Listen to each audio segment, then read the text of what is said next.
కాంగ్రెస్ పార్టీలో కష్టపడి పనిచేసిన వారిని తప్పకుండా గుర్తించి వారికి తగిన గౌరవం ఇస్తామని మంత్రి సీతక్క అన్నారు. మహారాష్ట్రలోని వాగ్దా సేవా క్యాంప్కు వెళ్లి తిరిగి ప్రయాణంలో ఆదిలాబాద్లోని ప్రజాసేవ భవన్ క్యాంప్ కార్యాలయాన్ని మంత్రి సందర్శించారు.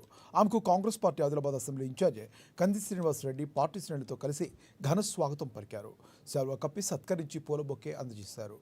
ఈ సందర్భంగా మంత్రి సీతక్క మాట్లాడుతూ ఇటీవల కాలంలో జరిగిన అన్ని ఎన్నికల్లో పార్టీ గెలుపు కోసం కష్టపడి పనిచేసిన వారందరినీ గుర్తు పెట్టుకుంటామన్నారు. కల్మషం లేకుండా అంకిత భావంతో కృషి చేసిన వారందరికీ ప్రాధాన్యత ఇస్తామన్నారు. నామినేటెడ్ పదవులు కట్టబెట్టి వారికి తగిన గుర్తింపునిచ్చి గౌరవిస్తామని తెలిపారు.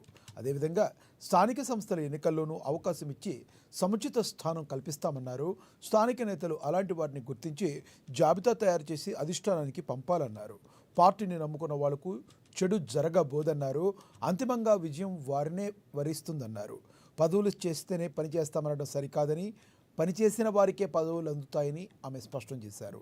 రాబోయే స్థానిక సంస్థల్లోనూ పార్టీ విజయానికి కృషి చేయాలన్నారు.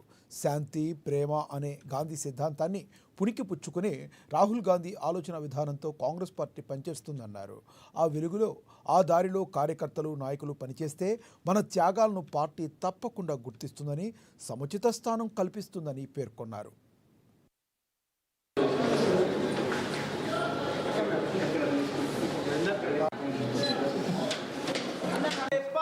जिंदाबाद कांग्रेस पार्टी जिंदाबाद सीतक्क गारी नायकत्వం सीतक्क गारी नायकत्వం శ్రీనివాసరెడ్డి గారి నాయకత్వం सीतक्क गारी नायकत्వం कांग्रेस पार्टी जिंदाबाद कांग्रेस पार्टी जिंदाबाद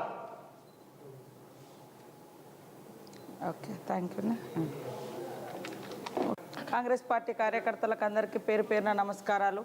ఈరోజు మరి ఆదిలాబాద్ జిల్లాలో ఆదిలాబాద్ కాన్స్టిట్యున్సీలో మరి రావడం జరిగింది. ఈ సందర్భంగా కార్యకర్తలకు, ఉమ్మడి ఆదిలాబాద్ జిల్లా కార్యకర్తలకు కూడా అందరికీ హృదయపూర్వక ధన్యవాదాలు తెలియజేస్తూ ఉన్నాను. మొన్నటి ఎమ్మెల్సీ గ్రాడ్యుయేట్స్ ఎన్నికలలో కూడా కష్టపడ్డ ప్రతి ఒక్కరిని కూడా గుర్తుపెట్టుకుంటాం. కష్టపడ్డోళ్ళు ఎవరు, కష్టపడినోళ్ళు ఎవరు, ఎంపీ ఎలక్షన్లప్పుడు కానీ, మరి ఎమ్మెల్సీ ఎన్నికలప్పుడు కానీ ఇవన్నింటిని దృష్టిలో పెట్టుకొని సీఎం గారు కూడా తొందరలోనే నామినేటెడ్ పోస్టులు కూడా భర్తీ చేయాలి.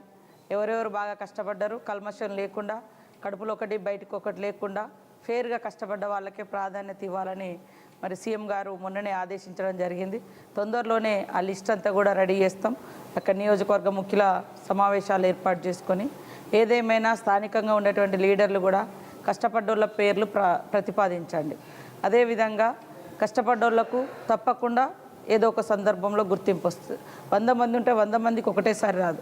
కొంతమందికి నామినేటెడ్ పదవులు వస్తాయి, కొంతమందికి లోకల్ బాడీలలో మరి సర్పంచులుగా పోటీ చేసే అవకాశం, జెడ్పీటీసీలుగా పోటీ చేసే అవకాశం, జిల్లాలో ఉన్నటువంటి నామినేటెడ్ పోస్టులు, డైరెక్టర్ పోస్టులు రాష్ట్రంలో ఇవన్నీ వస్తాయి. కాబట్టి అంకితాభావంతో పనిచేయడం అనేది అత్యంత అవసరం. ఒక కాలు అక్కడ, ఒక కాలు ఇక్కడ, మనసో కాడ మనిషో కాడ, అధికారం ఉన్న కాడ మనిషి, అధికారం లేని కాడ మనసు, లేదా ఇట్లా రకరకాల మనుషులు కూడా మనకు తారసపడుతున్నారు. కాంగ్రెస్ పార్టీని నమ్ముకున్న వాళ్ళకి ఎప్పుడూ కూడా చెడు జరగదు. అంతిమంగా విజయం ఉంటుంది, మంచి ఉంటుంది, వాళ్ళని గుర్తిస్తాము. కాబట్టి ప్రతి ఒక్కరు కూడా రేపు రాబోయేటువంటి స్థానిక ఎన్నికల కోసం కూడా కష్టపడాలి. పదవులు ఇస్తేనే మేము పనిచేస్తామంటే పని చేసిన వాళ్ళకే పదవులు ఏరుతూ ఉంటాం ఇక్కడ. కాబట్టి పనిచేయడం అనేది మన నిరంతర ప్రక్రియ. మన ఒక గాంధీ సిద్ధాంతం కోసం, ఒక డెమోక్రటిక్ పార్టీలో, ఒక సోషల్ సెక్యులర్ పార్టీలో మనం పనిచేస్తూ ఉన్నాం. ఒక గొప్ప ఐడియాలజీ, శాంతి, ప్రేమ అనేటువంటి సిద్ధాంతాన్ని పంచినటువంటి గాంధీ గారి యొక్క ఆలోచన విధానంతో రాహుల్ గాంధీ గారు కాంగ్రెస్ పార్టీ పనిచేస్తూ ఉంది. ఆ వెలుగులో పనిచేస్తే, ఆ దారిలో పనిచేస్తే తప్పకుండా మన త్యాగాన్ని కాంగ్రెస్ పార్టీ గుర్తిస్తుంది, సముచిత స్థానం కల్పిస్తుంది. కాబట్టి రాబోయేటువంటి రోజులలో తొందరలోనే లోకల్ బాడీ ఎలక్షన్స్ ఉంటాయి. కాబట్టి ప్రతి ఒక్కరు కూడా కష్టపడాలని పేరు పేరున విజ్ఞప్తి చేస్తూ అందరికీ